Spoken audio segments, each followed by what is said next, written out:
We are about to approach the harvest season at our orchard. Each and every tree is laden with ripe fruits that are aromatic. This was supposed to be a prosperous time of year for the entire town, but things did not turn out the way they had anticipated.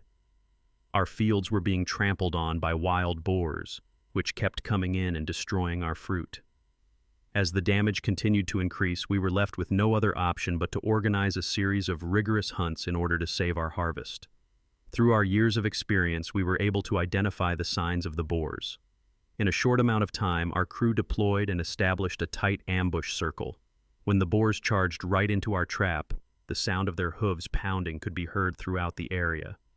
The targets were immediately taken out of commission as my comrades and I began firing in a continuous manner, with each bullet being properly placed. On the other hand, there was no time to rejoice. We had to maintain our concentration as waves of additional boars began crashing through the area. Despite the fact that these boars were enormous, swift, and very nimble, they were unable to evade the lethal barrels of our rifles despite their speed. In order to establish checkpoints, we divided ourselves into smaller groups because this orchard encompasses dozens of hectares.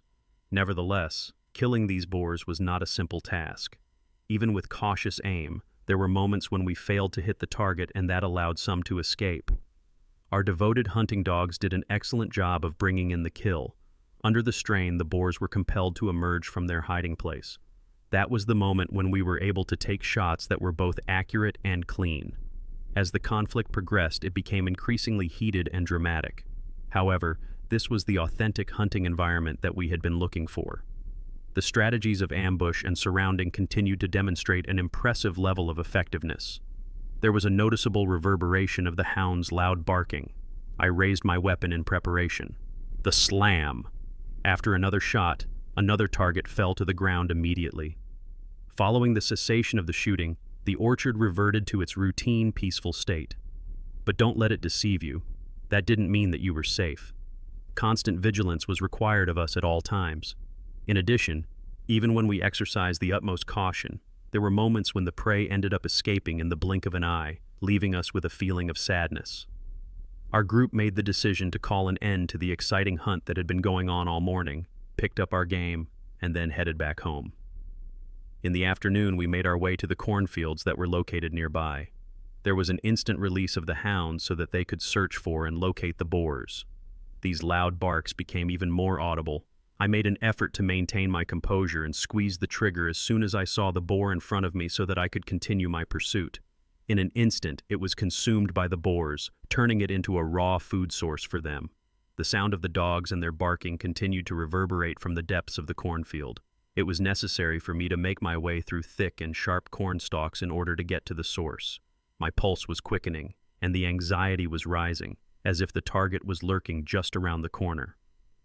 After that, I unexpectedly caught sight of it. The moment I raised my weapon, I fired it without any hesitation. The boar stumbled, but did not fall to the ground. When I moved in, I fired on the spot. At this point, it succumbed to utter collapse.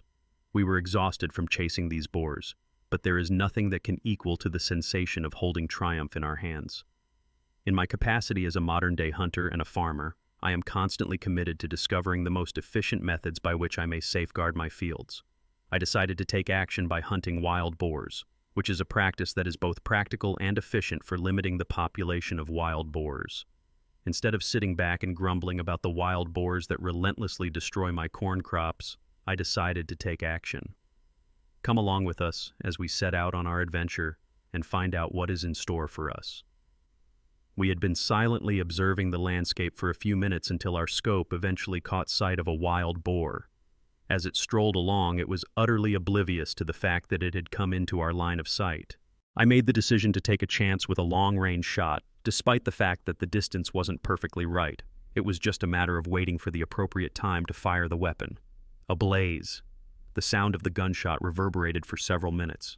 The boar was thrown off balance and sent crashing down the slope as a result of the bullet hitting its target. It was not, however, permanently down. Even though it had been shot, the large animal managed to get back up on its feet and fired one last shot to be sure that it would not be able to retaliate or perhaps cause any harm. In a short period of time, the anxious growls of the hunting dogs could be heard across the forest. which served as a signal that something was taking place in the vicinity. The sound originated from a dense clump of shrubs that was located just ahead. I approached the target with caution and raised my weapon. Instantaneously, the animal was brought down by a single shot that was clean and decisive. Every minute that passed, the pursuit became fiercer. During the process of traversing yet another mountain range, we came upon a large herd of wild boars. In and of themselves, their size was sufficient to excite any hunter. When we saw the opportunity, we couldn't pass it up, so we started firing together. The swift-footed boars, on the other hand, dispersed and fled into the underbrush. Unfortunately, just a handful of them were brought down, and they are currently laying still on the forest floor. There was no way that we were going to give up that simply. We were resolute in our pursuit of the herd that was running away. An immediate signal was sent to our teammates, instructing them to block the exit, which is a tried and true strategy that consistently produces the desired results. My friend took the shot as soon as the silhouette of a boar appeared, and it was successful in stopping the alpha in its tracks. After then, there was a flurry of gunshots, which caused the rest of the herd to go into a state of terror. But know of how quickly they ran. There were some who were unable to avoid their fate. We were fortunate enough to see yet another herd of wild boars materialize out of nowhere. In an effort not to be outdone by the chaos unfolding around us, we pressed forward with determination, continuously shooting and reloading our weapons in rapid succession. The air crackled with tension as shell casings hit the ground, and clouds of dust kicked up around our boots. Yet, despite our firepower and persistence, it became clear that we were outmatched in a way we hadn't anticipated. These crafty critters, wild boars with sinewy frames and eyes that gleamed with cunning, moved through the dense underbrush with astonishing agility. They twisted and darted between tree trunks and thorny thickets, as if the terrain itself bent to accommodate their escape. Moreover, it took only a matter of minutes for the entire sounder to vanish into the foliage, leaving us surrounded by nothing but the distant echoes of gunfire, the acrid scent of gunpowder in the air, and an unsettling, lingering sense of panic. It was as if we had been engulfed in a sudden living storm, one that passed as quickly as it came but left our nerves frayed and our hearts pounding in its wake. In this region, the wild boar population defies logic. Their numbers are not just large, they are nearly incomprehensible. They seem to breed with unnatural frequency and move with such alarming speed and coordination that it feels less like hunting and more like being drawn into an ambush. The boars travel in massive herds, their heavy bodies crashing through vegetation with a mixture of brute force and precision, making them a nightmare to contain, let alone eradicate. Despite our relentless shooting and coordinated tactics, the tally of those we managed to bring down was disappointingly small, hardly a dent in the overwhelming tide of this relentless invasion. No matter how many bullets we fired, it felt as though they kept coming, pouring out of the hills and gullies like a flood with no end in sight. Each burst of movement in the grass could be a dozen more barreling toward us, or just shadows playing tricks on exhausted minds. Either way, our efforts felt futile, and the realization was as humbling as it was terrifying. Later, as we made our way down a narrow, winding trail that cut through a dense grove near the base of the mountain, a strange unease settled over us. The sky had begun to darken, casting eerie shapes among the trees, and the silence was only broken by the occasional crunch of leaves beneath our feet. Suddenly, without warning, we heard a sharp rustling noise, distinct and deliberate, coming from deep within a tangle of bushes nearby. My instincts kicked in before my thoughts had time to catch up. Without a moment's hesitation, I raised my weapon and pulled the trigger. The blast ripped through the stillness of the forest, a thunderclap that echoed off the cliffs and vanished into the valley beyond.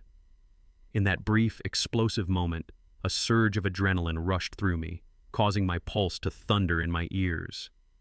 The decision had been made in an instant, but its effects lingered. Was it a boar, a decoy, or something else entirely? We stood frozen for a moment, scanning the shadows for any sign of movement, our breaths shallow and tense. The mountain felt alive around us, every rustle, every shift in the wind now tinged with the possibility of another charge. And as we moved forward with deliberate steps, it was clear, this was not simply a hunt. It was a test of nerve, patience, and survival against an opponent far more intelligent and coordinated than we had given them credit for.